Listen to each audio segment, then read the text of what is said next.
Person बोलो, क्या आपका पर्सन क्या है? क्वेश्चन? प्रश्न प्रश्न हमारा ये है कि एक सच्चे साधु की व्याख्या क्या होनी चाहिए? पर्सन बहुत मार्मिक है, छोटी बात नहीं है, बहुत बड़ी बात है। एक शब्द के हजारों अर्थ बनाए जाते हैं। कई बार आदमी जो कहीं से सुन लेता है और वो अपने भीतर धर लेता है और वही पर्सन दोबारा दोहराया जाता है, और सामने वाला संत है कोई भी, या कोई भगत है, या कोई अच्छा बुद्धिमान विवेकमान है, वो भी संत कहलाने का अधिकार है। जिसका विवेक काम करता है वो भी संत होता है। उसने भी बता दिया, अपने हिसाब से सुलझा दिया, लेकिन आपने जो सुना है वो वैसे नहीं बतला पाए, वो तरीका और बतला पाए, तो उसने कहा ये बात तो सही नहीं है। बात वहीं ले जाकर छोड़ दिया, लेकिन थोड़ा सा एक ने लंबा बताया करके, एक ने छोटा करके बता दिया, तो उसने जचा लिया, छोटा मन में है यही चाहिए, उसने बताया वो सही है। तो इस बात का कोई अर्थ नहीं। संत तो शांत होते हैं, संत तो शांत होते हैं, और पीछे पीछे और भी लगा है, शांत ही हो गए तो फिर लपड़ चपड़ काहे की बची। अब कहते हैं, एक एग्जाम्पल दिया जाता है, कोई आदमी मर गया, घर वाले नहीं कहते मर गया है, बगल के लोग वो जो हुहाकार करते हैं, जब बगल के लोग आकर के उसका हाथ देखते, भाप देखते, तो वो बोलते तो शांत हो गया। अब ये शांत हो गया, तो दूसरे लोग उसको चारपाई से नीचे उतार देते, तब घर वालों को तसल्ली होती है कि हाँ अब ये शांत हो चुका। तो एक ये भी परिभाषा है कि शांत होना संत, यहां तक भी माना जाता है। और एक यहां भी माना जाता है, लोगों से सुने जा रहे हैं कि संत जो होते हैं वो नगरी में नहीं होते, वो जंगल में होते हैं। जंगल भी अबान उजाड़ में होते, वहां क्या करेंगे? अब लोग कहेंगे भक्ति करें, अरे भक्ति करेंगे तो भक्ति को जाने तो, आखिर भक्ति किस बला का नाम है, कैसे होती है भक्ति? राम राम जपने से भक्ति होती है, या जंगल में किसी पहाड़ पे किसी गुफा में बैठ जाने से, या पहाड़ के ऊपर बैठ जाने से भक्ति होती है? नहीं होती। कर्म ही भक्ति, कर्म अच्छा जिसका है वो भक्ति का गुण है, जिसका कर्म गंदा है वो भक्ति का गुण नहीं है। वर्तमान में ये शरीर चलता है, इसको सब कुछ चाहता है, कपड़ा भी इसको चाहिएगा, खाना पीना भी इसको चाहिएगा, शरीर की खुराक जो होती हैं वो इसको अवश्य हो। इसमें प्रेम कहा है क्या कि जो जहां से हम हटे हैं वो हटना होगा, और जहां लगे हैं वहां हमें उस मार्ग पे लगना होगा। संत दिशा में गए तो संत का मार्ग शांति का प्रतीक होता है कि अपने से भी शब्द से किसी को मीठा बोलो, मधुर बोलो, शांति उससे मिलती है। मैंने चाहिए एक उदाहरण के रूप में आपसे कुछ चीज की आशा लगाया हूं कि मैं वहां जाऊंगा। जैसे मैं आपके पास अब नासिक में आ गया हूं, वे नासिक तो सुने हैं, बहुत लंबा चौड़ा पहाड़ी एरिया है, बहुत धनी मानी एरिया होता है वहाँ भाई, तो उधर चलेंगे, और लोग मुझे कुछ कम देते हैं तो वो लोग मुझे ज़्यादा देंगे, यानी कि आस्था से मैं चला। इस आस्था की प्रतीक को ही बदलना हो। साधु है तो यहीं से उसको बदलना होगा। कोई चीज की आवश्यकता है, जरूरत है, तो डायरेक्ट मुख से बोलना। कपड़ा चाहिए, बैग चाहिए, चप्पल जूता चाहिए, कुछ चाहिए, क्या भाई इस चीज की मुझे जरूरत है, तब बात बने। यहां मैं अभी कह रहा था जड़ चेतन के ऊपर। सदगुरु कबीर साहब की बीजक की साखी है, जड़ और चेतन दो वस्तु। जड़ चेतन दो वस्तु हैं, इन्हें हमें कभी न जाना, कैसे मिटे कल्पना तेरी, जो खुद को न पहचान। अपने आप की पहचान करनी है। माँ बाप से भी शिक्षा लेकर के स्कूल में जाते पढ़ने के लिए, वहां भी शिक्षा ग्रहण करके, और जो गुरु मनाते हैं तब भी उस शिक्षा को ग्रहण करके अपने आप का विचार करना है, अपने आप का बोध करना है, तब बात बनेगी। अगर हम किसी और का बोध रखते हैं तो बात नहीं बन पाएगी। कोई चीज ग्रहण करनी जितनी भी, उसको अमल में लाना, अपने आप में उतारना, ढालना, तभी बात मैंने कहा जड़ चेतन दो वस्तु हैं, इन्हें हमें कभी न जाना, कैसे मिटे कल्पना तेरी तो खुद को न पहचाना। ये जड़ है, शरीर जो आंख से दिख रहा है ये जड़ है, ये इसका नाश होता है। नाश का मतलब नश्वर, ये कभी बनता और कभी बिगड़ता है। इसके अंदर जो अब चिल्ला रहा है, जो बोल रहा है, कहने में आएगा कि सामने बैठा संत चिल्ला रहा है, नहीं, ये संत चिल्ला रहा है, इसके अंदर कोई और है, उसकी शक्ति है, उसकी सत्ता है, जिसको जीव कहते हैं, चेतन कहते हैं। लोग इसको अन्य प्रकार से कहते हैं, परमात्मा का रूप, अंश, पंच। ये बकवास है, ये नहीं किसी का अंश और नहीं किसी का पंच है। ये सिर्फ जड़ चेतन दो बताया। जड़ का संबंध चेतन से है, चेतन का संबंध जड़ से है। ये दोनों इकट्ठे रह सकते हैं, अलग अलग नहीं रह सकते। वर्तमान में उदाहरण के रूप में बताया जाता है, छोटी एक लाइन के अंदर, जो मर गया उसको चेतन छोड़ गया, जो मर गया उसको चेतन छोड़ गया, और जो जिंदा है चाहे कोमा में क्यों ना हो, उसका चेतन उसके साथ। कोमा में गया है तो उसकी कोई बीमारी के हालात, चोट लगी है या कुछ भी है, कुछ भी हुआ है, वो कोमा में गया है, मरा नहीं है।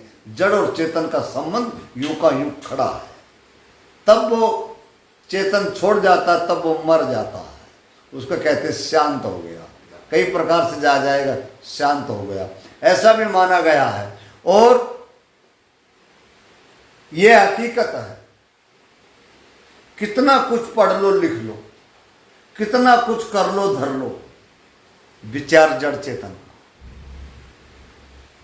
जड़ चेतन का दोनों का संबंध सही है तो मामला भी सही है, और इनमें कोई गड़बड़ है तो मामला भी गड़बड़ है। और तो मैं कहाँ तक की बताऊंगा, थोड़ी बात में ज़्यादा नहीं बोलूँगा, मैं इतना लूँगा, ज़्यादा खास्तान करते चलेंगे। अब आप जवान लंडे हैं, कहने यूपी की भाषा में, अब बूढ़े हैं तो खींच दोगे आप पूरी पूरी रात, फिर हम कल निकलना भी है, कैसे कैसे तो गुजार नहीं होगा। इसी बहाने में आना जाना फिर भी रहेगा, और 5-10 मिनट के लिए छोटा मोटा कुछ पूछ दीजिए। बस ये एक सवाल था। यहाँ तक आप पोस्ट हुए नहीं हुए? नहीं, संतुष्ट नहीं। अभी जब से हमको पढ़ाए बराबर कि 1 2 3, एक के बाद 2 आता है, 3 आता है बराबर, वैसे ये ज्ञान भी दिए कि साधु ऐसा होता है, संत ऐसा रहता है। साधु संत माने हमारे एक छोटे वर्ड में बोले तो त्याग, त्याग, त्याग। जो त्याग कर पाए वही होगा साधु। अभी मैं हूँ, मेरा बिजनेस बहुत अच्छा चल रहा है, आज मुझे बोल दिया कि बिजनेस छोड़ दो, नहीं कर पाऊंगा। आज मुझे बोल दिया माँ बाप को छोड़ दो, नहीं होगा मुझसे। इनको बोला नहीं, इनके पास मत रहो, तुम चले जाओ हिमालय, नहीं होगा। मतलब ये भी भूल है। हिमालय में क्या रखा है? हिमालय में मेरे लिए हिमालय ये है, मैं अपना क्षेत्र छोड़ के कम से कम हरियाणा, यहाँ वहां से यहाँ होगा तो 3000 किलोमीटर तो होगा। 3000 किलोमीटर तो कम से कम होगा ना। दिल्ली कितने किलोमीटर है? दिल्ली 1000 होंगे। 1000? एरोप्लेन से 1000 है। नहीं, एरोप्लेन, रेल से। ट्रेन से 4 हाँ, तो इतनी 200 किलोमीटर और आगे हैं। इतनी दूरी पे मैं यहाँ चल के आया हूँ, तो मतलब ऐसी बात थोड़ी ना है। वो अभी मैं क्या बोल रहा हूँ, मान लो हिमालय का छोड़ दीजिए बराबर,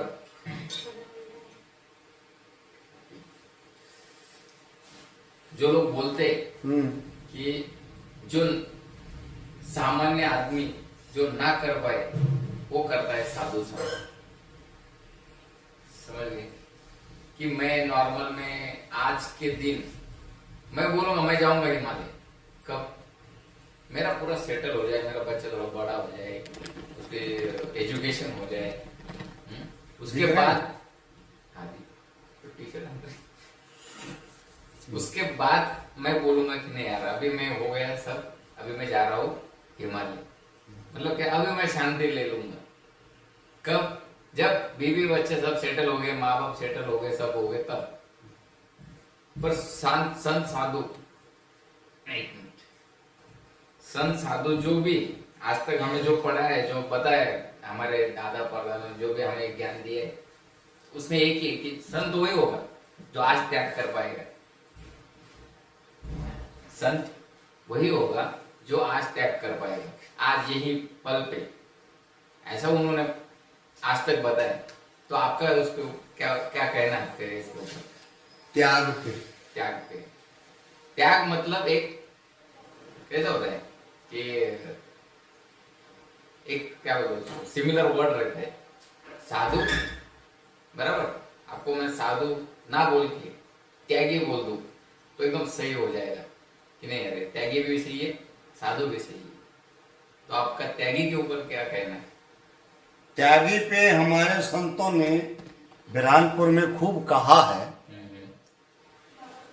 पहले नंबर तो सदगुरु कबीर साहब के ज्ञान में, सदगुरु कबीर साहब के ज्ञान में त्यागी नहीं होता, त्यागी इसमें नहीं होता। ये सीताराम जो सीताराम सीताराम की धुन लगाते हैं उनमें त्यागी होते हैं। दूसरा, अपने कबीर में आया है एक जगह, दामाखेड़ा, खरसिया, लहरतारा, मगर, ये स्थान है। ये जैसे बुरहानपुर गादी है, ऐसे ये बड़ी बड़ी गादियां, बढ़िया गादियां हैं। इस तरह इन गादियों में त्यागी विरागी होते हैं। ये क्यों होते त्यागी विरागी? ये संत लोग बड़े, किसी जमाने में जो बात बड़ी थी कही जाए कि वो जमाना अलग था।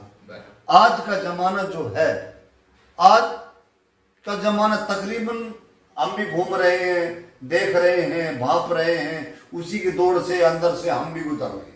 हम भी कहेंगे अपने आप को बचाना चाहें, वो बात नहीं, दूध से कोई धुला नहीं, ठीक है। कोई ज्यादा लालची, कोई कम लालची, कोई हिसाब का लालची, कोई बेहिसाब का लालची। लालच बगैर गाड़ी नहीं चलने की, ठीक है, सबका वही है। मैं बता रहा हूं।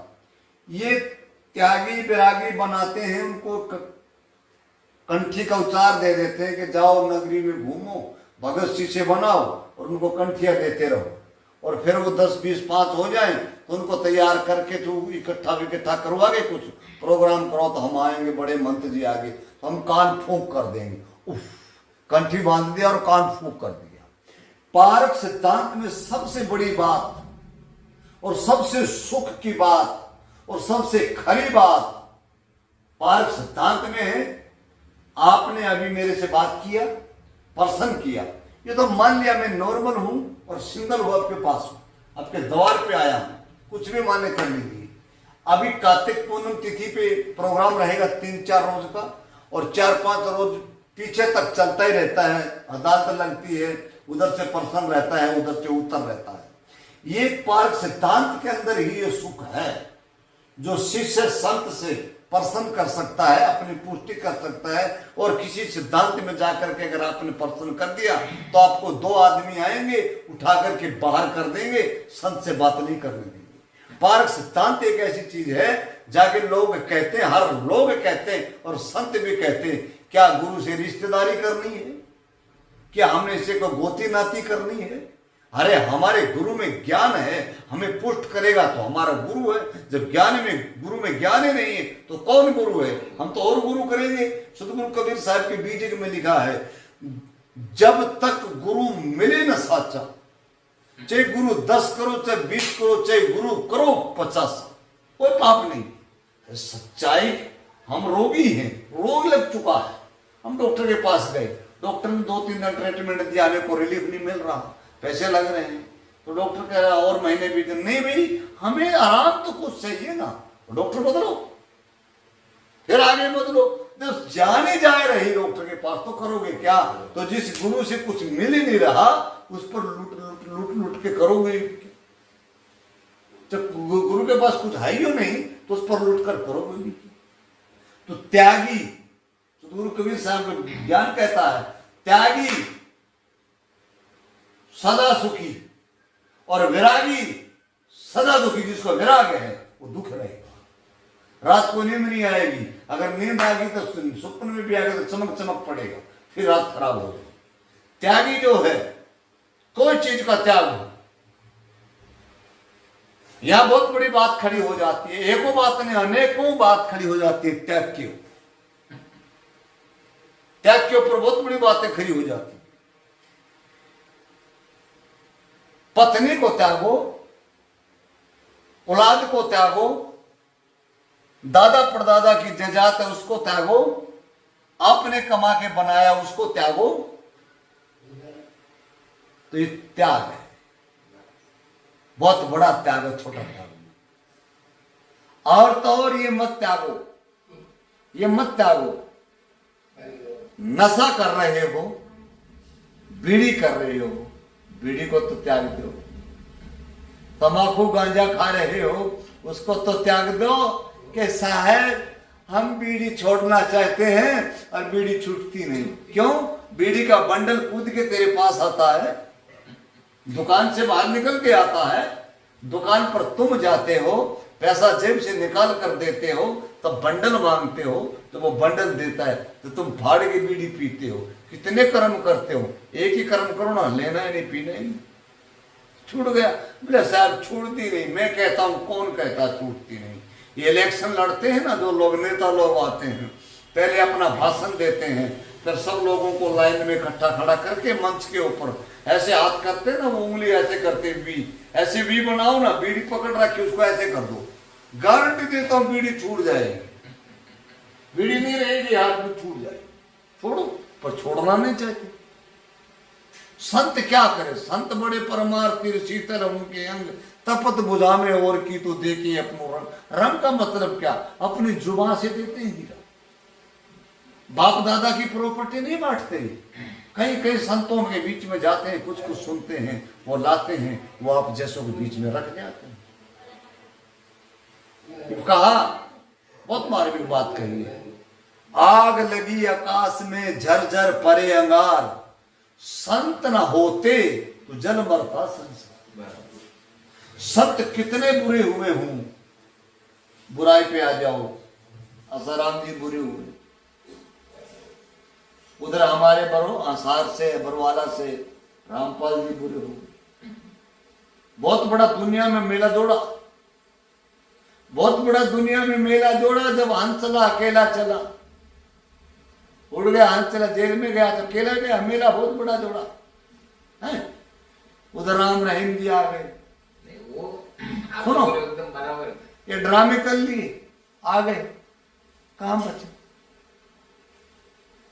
अभी आपने जो पॉइंट लिया उसके ऊपर कंटिन्यू कर दे हैं। आसाराम जी जो हो उनका अपने मालूम, पहले तो वो साधु संत थे, मतलब जब मैं साधु बनने गया, बराबर। मैं हम क्या कह रहे थे वहां तो रुकिए। इन्होंने ऐसा कुछ कर लिया, मान लिया जाए, कहते कि इन्होंने कर लिया, हम ये भी नहीं स्वीकार करते इन्होंने कर लिया, ये भी स्वीकार हम नहीं करते, इन्होंने कर लिया। पुरुष कोई भी हो, कितना शक्तिशाली हो, पुरुष की ताकत नहीं जाती जब लाइन नहीं। हमारा ना ये जब ये मैटर उठा था, तब मैं इसके यही पक्ष में था कि मैं नहीं मानता कि ऐसा हुआ हो। समझ पा रहे हो? आप जो बोले ना, मैं इतना ज्ञान नहीं था मुझे, पर मैं ये बोल रहा हूँ कि ये ऐसा हो नहीं सकता कि संत त्यागी होना चाहिए पुराणों के अनुसार। त्याग होना चाहिए, जितना भी हो उतना त्याग होना चाहिए। त्यागी ही 21वीं सदी में आपको क्या लगता है क्या होना चाहिए संत? वो तो हो गया पुराना वाला, ठीक है। आज पहले लोग बोलते मैं बैलगाड़ी से जा रहा था, आज मैं जा नहीं सकता। आज कितना भी बोलूं, मैं बैलगाड़ी से मेरे कंपनी ऑफिस जा नहीं सकता। पहले लोग मेरे को आके बोले अरे हम तो बैलगाड़ी से जाते थे, हम तो बैलगाड़ी से जाते थे। बच्चा कल नहीं मिल पाया, 10 मिनट अभी बात कर लेगा तो क्या फर्क पड़ता है। साधु तो ऐसा ही रहता है, चलने दो साहब। थोड़ा थोड़ा होता है, ऐसे कोई बात नहीं। नहीं बहुत ऐसी बात नहीं है बाबू। साहब जी इनका 2 शब्द है, आपका इनके 10 शब्द है। बच्चे 10 जो शब्द है ना, आप समझ रहे। इनके आपके जो बच्चे हैं खाली अनाज खाने वाले नहीं। इंसान को समझना बहुत बड़ी बात है। तुम जानते हैं ना, ऐसी बात नहीं। हम देखे ना वैसा मैं भी पढ़ा नहीं। बहुत विवेक आज के टाइम पे ज्यादा उम्र का बच्चा नहीं है। इस उम्र में मतलब सब कारभार संभाल के ऊपर खड़ा है, बहुत कुछ करके। और एक कोड़ी का और करना रहा, एक कोड़ी का 1 करोड़ का व्यवहार हो गया वो उसका ऐसा, वो अलग बात है। 1 करोड़ से क्या होता है बाबा? आज के टाइम में 1 करोड़ से कुछ नहीं होता है, बहुत कुछ चाहिए। सुनो, उसके भाव पे खड़ा है वो। हाँ, ये बड़ी बात है। इन्हें तो हम इसकी कीमत मानते हैं, करोड़ के नहीं मानते। सुनो मेरी बात, पाँव पे खड़ा है। और देखो। बड़ा है, हमारे कुछ मदद नहीं। हम खाली माँ बाप है। में जिसने कुछ सिखाया है उसके वो आपने जहाज बनाना सिखा दिया किसी ने, आपका वो गुरु है। मैं गुरु नहीं हूं। किसी ने जहाज चला के उड़ाना सिखा दिया, आपका वो गुरु है पायलट, मैं नहीं हूं। जगह जगह का गुरु है, लेकिन उदय वहीं से हुआ। आप पढ़े जब तक आपके गुरु नहीं थे, आपकी माँ गुरु थी, शिक्षा के आपके मास्टर गुरु थे जिन्होंने शिक्षा दी। माँ बाप मान लिया जाए, इनको कोई जरूरत पड़ी आगे कैसे भी गुरु बना चुके। ये गुरु के पास जाते थे तो कभी संयोग से जैसे हम आगे गुरु भी आए होंगे, तो इनकी नकल आपने जरूर की होगी। जैसे वो झुके मैं भी झुकूं, जैसे आप बंदगी कर रहे हैं, धीरे धीरे आपको पता चला आखिर इसकी विशेषता क्या। तो वहां तक भी आपने बढ़ने की कोशिश की, बढ़ रहे हैं। तो ये गुरु जो रहा, ये तो देखिए अपने अंदरूनी का ज्ञान का गुरु रहा। और वो जो आप बिजनेस जो कर रहे हैं, अगर अपना रोजी रोटी कर रहे हैं, अगर अपना कुछ भी जो जिसके सहारे चलने का रास्ता जो बना रहे हैं, उसके जो गुरु हैं, वहां शायद मेरा मानना है कबीर साहब ने आपने ये चीज नहीं सिखाई होगी। वहां पे तो गुरु और ही रहे, तो वो गुरु वो भी आपके पूजनीय है, सिरमौर। मैं तो ये बात कहूंगा, यहां तक की बात मेरा मानना तो यही है। और कोई कुछ कहता है तो वो हमसे 2-4 हाथ ज्यादा चतुर शाना हो, और नहीं बता रहा है? हक तो है उसी का जिसने सिखाया। तो आप मेरे मोबाइल की तरफ चलो, थोड़ा बंद कर दो। बोले सतगुरुदेव की जय। ये नासिक का प्रोग्राम रहा, 10 मिनट भाई के साथ बैठे बैठे बतियाई किए हैं, 20-22 मिनट चला है उनका अर्सन पर्सन। अब देखिए हैं तो भरे, अब पुष्ट होना न पुष्ट होना इनका काम है। हमारी तरफ से कुछ था, जैसा टाइम मिला वैसा हम बता चुके। हम भी नए नए आए हैं, और ये भी कौन भाषा बोलते हैं? मराठी आदमियों के पास मुझे भी मौका मिला सदगुरु कबीर साहिब के ज्ञान से, मैं भी इनके पास पहुंचा हूँ मराठी लोगों में। तो अपनी जराम रमी मानना भैया, साहिब बंदगी साहिब बंदगी साहिब बंदगी।